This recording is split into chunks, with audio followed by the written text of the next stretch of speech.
Hindi ko sinabing angkinin mo ang anak ko, ate.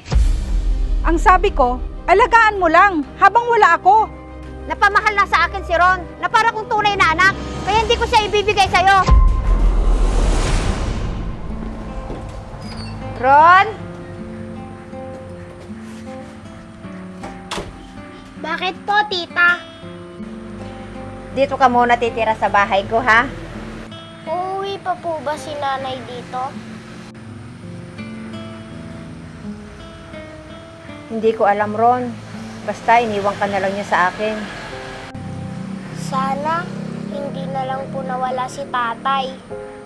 Para hindi po kami magkahiwalay ni nanay ngayon. Huwag mong alalahanin ang nanay mo, Ron. Andito naman ako, aalagaan kita. Sana nga po, tita. Siya nga po pala. Ano yun, Ron? Bakit wala pa po kayong anak, tita? Hindi na ako nag-asawa, Ron. Kasi maaga kaming naulila ng nanay mo. Kayo din po ba ang nag-aalaga kay nanay? Oo. Bata pa lang kami, iniwan na kami ng nanay at tatay namin. Ganun po ba? Kung iniisip mo ang nanay mo, andito lang ako, Ron, para punan ng mga bagay na wala ang nanay mo noon. Maraming salamat po, tita. Hayaan mo, Ron, hindi kita pababayaan.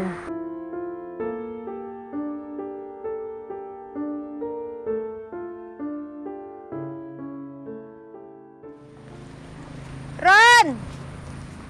Ron!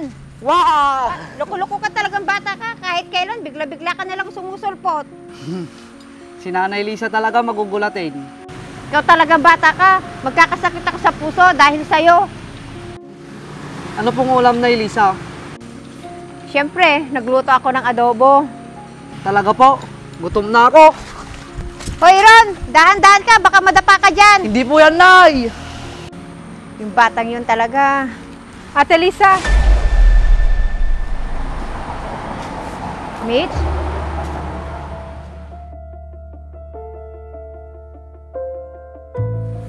Ano ginagawa mo rito? nasaan si Ron? Nandun sa loob. Baka kumakain na yun.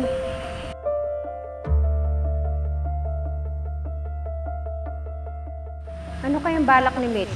Bakit bigla siyang umuwi dito? Ron? Nay? Anak?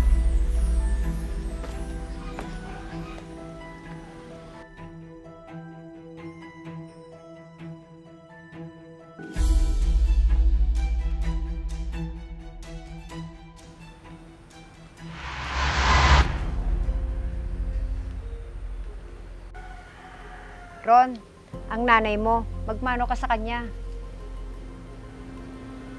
Mano po?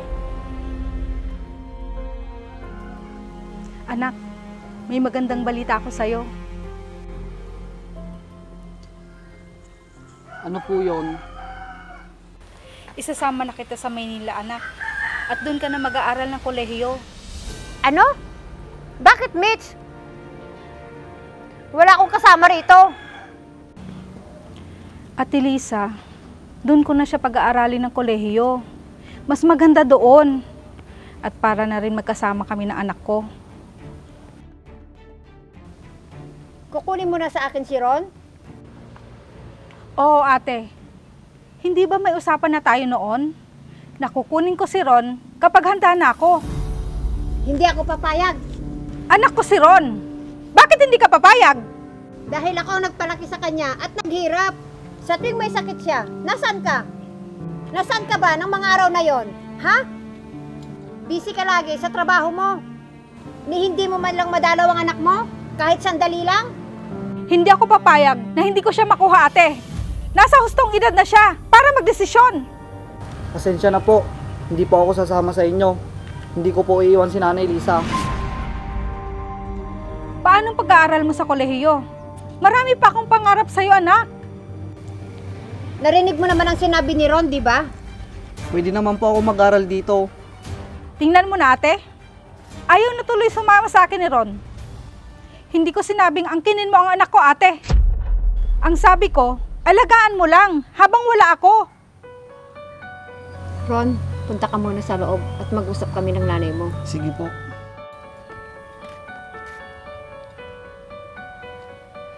Napamahal na sa akin si Ron, na para kung tunay na anak, kaya hindi ko siya ibibigay sa'yo. Oo, ikaw ang naglaga sa kanya. Dugot laman ko siya. Bakit hindi mo nalang tanggapin, ate? Oo, sa'yo nga galing si Ron. Pero naibigay mo ba ang dapat na pagmamahal ng isang ina? Natatandaan mo ba na iniwan mo sa akin ang anak mo? Nang hindi ka nagpaalam? Anong klase kang ina? Babalik ako dito, ate, para kunin si Ron. Tandaan mo yan.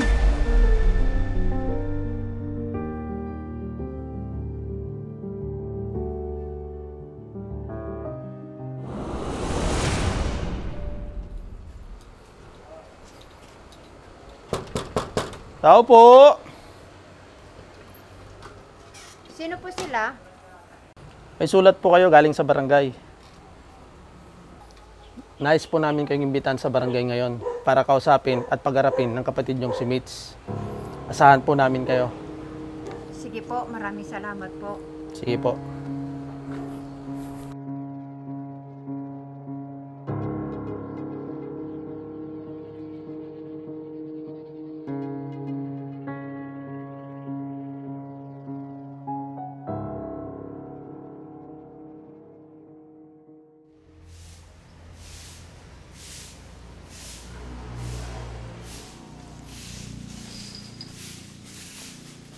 Nanay Lisa? Ron? Nanay Lisa? Kamusta na po kayo? Mabuti naman. Mitch, mabutit na padalaw kayo rito. Opo, Nanay Lisa. Namiss na po kasi kita. Ate Lisa, pasensya ka na sa nasabi ko noon sa'yo ha, na hindi maganda. Kailangan ko lang talagang ipaglaban ang karapatan ko sa anak ko. At sana, kalimutan na natin yung mga nakaraan. Oo nga po, Nanay Lisa. Nandito na po ako ngayon. May magandang trabaho na po. Talaga, anak? Opo. Lagi ko na po kayong madadalaw dito, Nanay. Paano mo ako madadalaw? Ang layo ng Maynila dito. Nay, kaya nga po ako nandito, nagpalipat na po ako sa probinsya. Magkakasama na po tayo. Oo nga naman, Ate Lisa. Ma-assign siya ng ilang taon dito. Sabi niya, dito na muna siya tutuloy sa'yo. Eh, paano ka? Hindi ko maiiwan ang trabaho ko sa Maynila, ate. Dadalaw na lang ako dito. Halika nga rito, anak. Namiss kita ng gusto.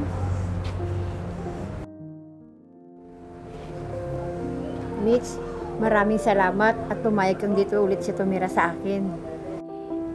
Ate kita. Kaya kalimutan na natin ang nangyari. Maraming salamat, Mitch, Tama na nga ang drama ninyo dyan, mga nanay. Nanay ni Lisa, may pagkain po ba kayo dyan? Nagugutom na po kasi ako. Wala eh. Hayaan nyo, ipagluluto ko kayo. Salamat, ate. Tara na nga sa loob.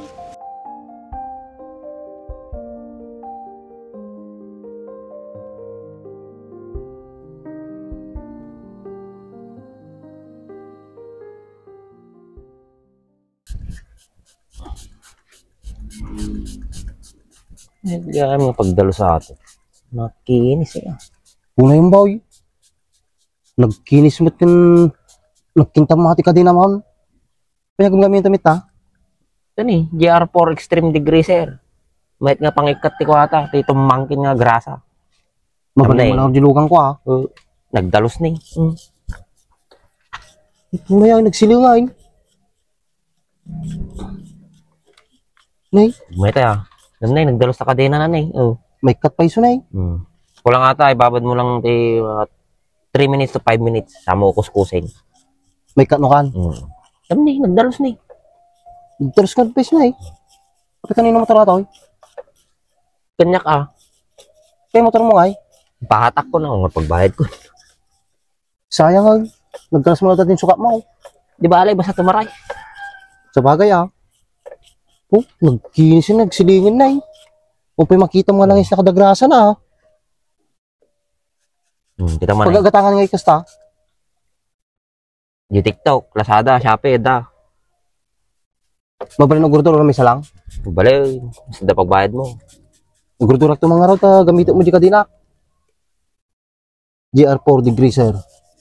Oh, Kita mo na Magmayat buya na yan. Dalos na nagkinis na rin na